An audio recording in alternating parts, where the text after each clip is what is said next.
Hi amazing people! It's me, Sessa, and for today's video, pag-usapan natin ang mga dapat mong i-consider bago magsimula ng printing o craft business. Kung mahilig ka sa arts at personalized items, perfect to para sa'yo.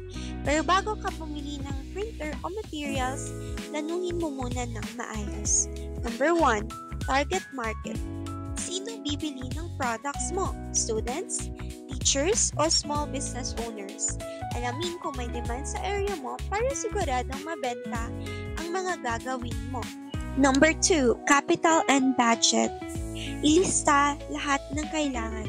Printer, inks, paper, packaging, at workspace.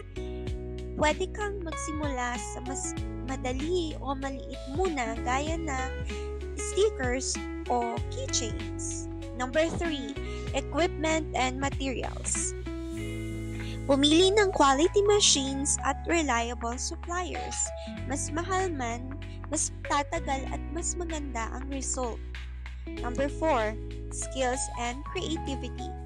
Kailangan marunong ka sa design at marunong mag-experiment. Gamitin ang Canva o ibang free design tools para mas maging unique ang outputs mo. Number 5, space or location. Kung home-based ka, siguraduhin maayos at malinis ang workspace.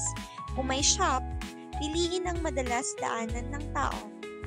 Number 6, branding and quality. Gumawa ng simple pero catchy na logo at siguraduhin consistent ang quality ng products mo. Number 7, marketing. Gamitin ang social media. Post mo ang designs, process videos, at satisfied customers. Mas visible ka online, mas malaki ang sales. Number 8, legal requirements. Kung gusto mong maging legit, magparehistro ka sa DTI at kumuha ng business permit. Number 9, pricing. Compute mo lahat. Materials, labor, kuryente, at packaging. Huwag masyadong mura. Siguraduhin may kita pa rin.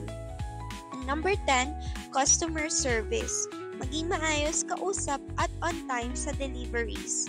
Happy customers will always come back. So ayan, amazing people, bago ka pumasok sa printing o craft business, siguraduhin na handa ka sa skills, budget, at mindset. Plan first, create next, then grow your brand.